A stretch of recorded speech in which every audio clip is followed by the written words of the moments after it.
सोरां सन्दानगिरि रुंसारि विष्णु प्रसाद रामसियारिनि गोसोखांथियाव गांसे बिजाब बेखेवनायजों लोगोसे गेवलां सावरायमेल खुंदों। बाक्सा जिल्ला सुबनखातानि थागिबि सुबनखाता गोजौ फरायसालिनि आजिरा मोननाय बारग' गाहाय फोरोंगिरि विष्णु प्रसाद रामसियारिया थांनाय 30 डिसेम्बर 2024 मायथाइयाव रुंसारि जादोंमोन। बिथाङा बर' हारिनि सासे गियान गोनां सोलोंथाइगिरि, सान्थौगिरि, खुंथाइगिरि, साहस गोनां आदर्शबादि आरो नेमखान्थि गोनां सुबुंमोन। बिथांनि थांनानै थानाय समाव बर' हारियाव बिहोमा होलांनायखौ फोथांनानै लाखिनाय थांखिजों दिनै रुंसारि विष्णु प्रसाद रामसियारिनि गोसोखांथियाव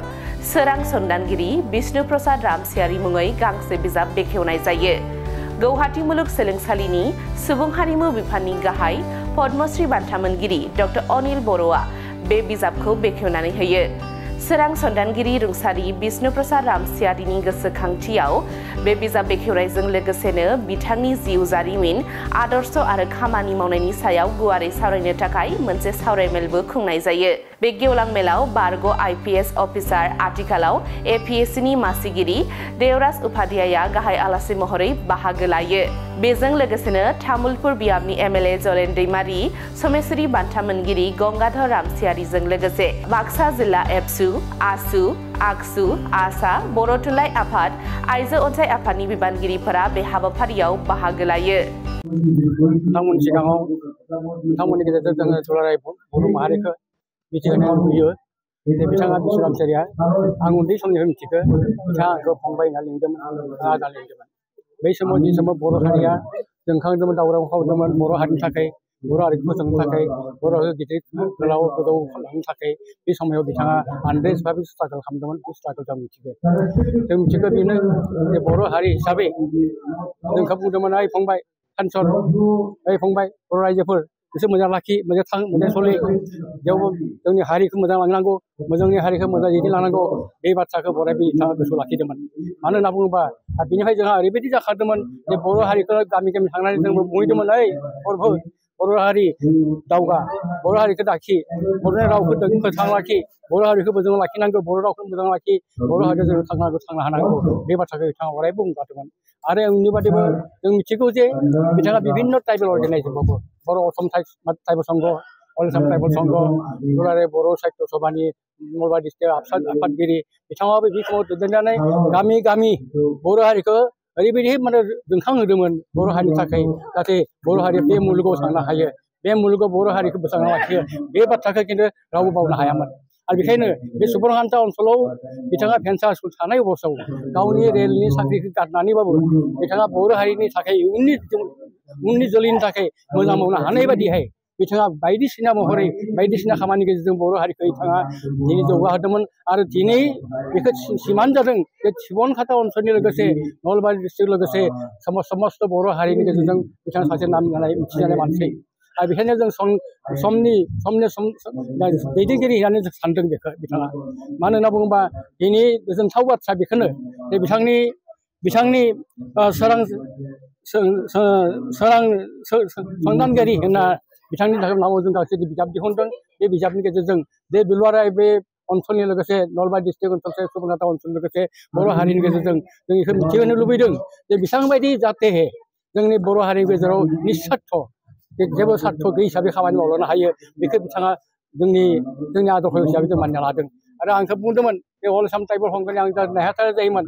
बिथाङा आंखौ सहाय खालामदोंमोन। कानसर नों अल आसाम ट्राइबेल संघनि general secretary, Nalbari Tribal Sangha जानाय अबस्थायाव बिथांखौ जोङो सहाय खालामदोंमोन। नै कानसर बर' नों नलबारि ट्राइबेल संघ सालाय, दुलाराय बर' ट्राइबेल सालाय, बर'नि लोगोसे गासै ट्राइबेल माहारिखौ दिनै नोंथांमोना दैखांलां, गासैबो ट्राइबेल जोंखां, गासैबो ट्राइबेला गावनि नांगौ जानायखौ बिना ला, दाबि खालाम, मोनथाय खालाम। बे बाथ्राखौ बिथाङा बुंलांदोंमोन। आरो सानसे सुबनखाता ओनसोलाव नलबारि डिस्ट्रिक्ट ट्राइबेल संघ जानायाव बिथाङा बे रायजो आफादनि आफादगिरि जानानै ओरैबायदि आफाद खुंदोंमोन, जाय आफादाव सारा नलबारिनि 300 थान्दैया जमा जानानै थुबुर जानानै बायदिसिना ट्राइबेल समस्याफोरखौ रायज्लायलांदोंमोन। बिथाङा बिटिआव थुलुंगा होदोंमोन। बेखौ जों बावनो हाया। बिथाङा आंखौ ट्राइबेल संघ नेहाथारि जानायाव बिथाङा सहाय खालामदोंमोन। दुलाराय आसाम ट्राइबेल संघ जानाय जयेन्ट सेक्रेटारि जानायाव बिथाङा सहाय खालामदोंमन। आंखौ बिनिफ्राय दुलाराय ट्राइबेल संघनि नेहाथारि जानायाव सहाय खालामदोंमोन। बायदिसिना माने ट्राइबेलनि सेन्टिमेन्टआ बिसोर लोगो दंमोन। बेखौ जों सिमान खालामदों दिनै सारा दुलाराय बर' मानसिफोरा मानिना खालामनांगोन बिथांनि बाथ्रा बुंनायफोरा गोगोम जायोमोन बिथाङा फोरोंगिरि जादोंबाबो बिथाङा नांगौ जानायनिख्रुइबो बांसिन गोरोंमोन बिथाङा बेखायनो जोङो मोनसे माने डेमागग आरो पेडागग होनना बुंदोंमोन डेमागग बिथाङा राजनितिबिद बाथ्रा बुंग्रामोन पेडागग नांगौ जानायनिख्रुइ बांसिन बिथाङा रोंगौमोन बिथाङा बेखिनिखौ सोलोंखौ जों लांदों आं नोंथांमोननि सिगाङाव बुंदों दिनै बे आफादनि गेजेरजों नोंथांमोननि आफादनि गेजेरजों नोंथांमोननि माध्यमनि गेजेरजों दुलाराय बर' एबा दुलाराय ट्राइबेल मानसिफोरखौ बेखौ मिथिनो लुबैदों दिनैनि बेबायदि गोनांथि आफादाव दिनै बिथांनि बिजाब दिहुननाय लेखायाव जों दिनै नांगौ जानाय सानैसो आलासिखौ जोंना लाबोनानै दिनैयाव फोसावदों नोंथांमोना मिथिगौ बेखौनो जे दिनै बेबायदियाव जोंनि लक' साहित्य राज्य सभानि लक' साहित्य गुवाहाटि इउनिभारसिटिनि बिथाङा प्रफेसार आरो लोगोसे दाखालि बावैसो पद्मश्री उपाधि मोननाय बिथां जोंनि डक्टर अनिल बर'आ दिनै नुजाफैनानै बिथाङा जिखिनि बाथ्रा बुंलांबाय बे बर' हारिनि थाखायनो बुंलांदों बिथाङा बुंलांदों बिनि बादैबो दिनैनि आफादनि गेजेरजों बिथाङा दिनै रिटायार्ड IPS एबा APSCनि चेयारमेन बिथाङा फैनानै दिनै बिथाङा नुजाफैदों आरो बिथाङा बुंलांबाय दिनै जोङो बे आफादनि गेजेरजों बेखौ बुजिना मोन्दों जे नोंथांमोननि माध्यमनि गेजेरजों बेखौ बुजिहोनो लुबैदों दुलाराय बर' एबा बर' ट्राइबेल माहारिखौ जे बिष्णु प्रसाद रामसियारिनि बायदि आदर्श थानाया मोजां बे बाथ्राखौ जोङो गोरायैनो बुंनो हागौ होननानै जों सानदों थेंक इउ মাৰ্কবৰতা অঞ্চলৰ এগৰাকী শিক্ষাবিদ তথা হাইস্কুলৰ অৱসৰী প্ৰধান শিক্ষক বিষ্ণুপ্ৰসাদ ৰামচাৰী ছাৰৰ আজি স্মৃতিগ্ৰন্থ এখন উন্মোচন হৈছে আৰু লগতে স্মৃতিচাৰণ সভাও হৈছে তেখেত বনঘাটা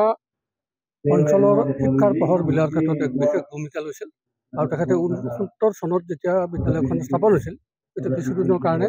বিজেশ্বৰ শৰ্মা হেডমাষ্টাৰ আছিল আৰু চন্দ্ৰপ্ৰসাদ ৰামচাৰী ছাৰো ইয়াত শিক্ষকতা কৰিছিল তেওঁলোক ইয়াৰ পৰা ৭৪ চনত বেলেগ অনুষ্ঠানলৈ গুচি যায় ইয়াৰ পাছত ৭৪ চনৰ পৰা বিষ্ণুপ্ৰসাদ ৰামচাৰী ইয়াত প্ৰধান শিক্ষক হিচাপে আছিল আৰু সেই সময়ৰ পৰাই শিক্ষা খণ্ডটোক আমাৰ হাইস্কুলখনক সুন্দৰভাৱে আগবঢ়াই নি গোটেই সমাজখনত অন্ততঃ শিক্ষিত সমাজ কৰি গঢ়ি তোলাত তেখেতে ডাঙৰ ভূমিকা লৈছিল আৰু এই ক্ষেত্ৰতে আজি তেখেতৰ যিহেতু গোটেই বড়ো সাহিত্য বা আৰু ট্ৰাইবেল সংঘ আৰু ইয়াৰ স্থানীয় ৰাইজে লগ হৈ এই স্মৃতিচাৰণ সভাখন পাতিছে ইয়াত এখন আলোক সন্ধানী নামত দি পেলাই আলোক সন্ধানী বিষ্ণুপ্ৰসাদ ৰামচাৰী নামৰ স্মৃতিখণ্ড উন্মোচন আছে গুৱাহাটী ইউনিভাৰ্চিটিৰ লোককথা বিভাগৰ মুৰব্বী অধ্যাপক ডক্টৰ অনিল বড়ো পদ্মশ্ৰী ডক্টৰ অনিল বড়ো লগতে নিৰ্দিষ্ট বক্তা হিচাপে আছে আমাৰ অসম লোক সেৱা আয়োগৰ অধ্যক্ষ দেৱৰাজ উপাধ্যায় ডাঙৰীয়া আৰু বিশিষ্ট সাহিত্যিক প্ৰাক্তন ছাত্ৰ নেতা গংগাধৰ ৰামচাৰী ডাঙৰীয়া আছে নলবাৰী জিলা বড়ো সাহিত্য সভাৰ প্ৰাক্তন সভাপতি খগেন ৰামচাৰী ডাঙৰীয়া আছে তামোলপুৰ সমষ্টিৰ বিধায়ক জলেন নামেৰী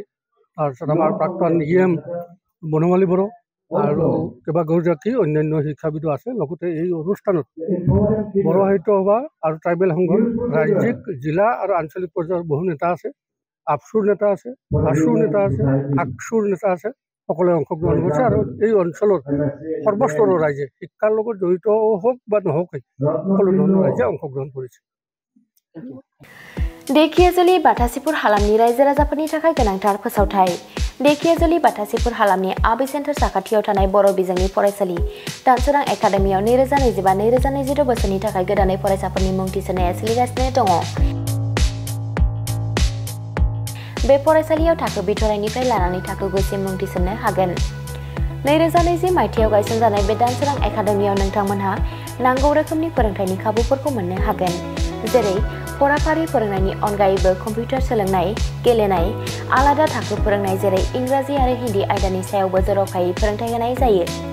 बेनि अनगायैबो हौवासा आरो हिन्जावसाफोरनि थाखाय आलादा हस्टेल थानायनिबो खाबु दङ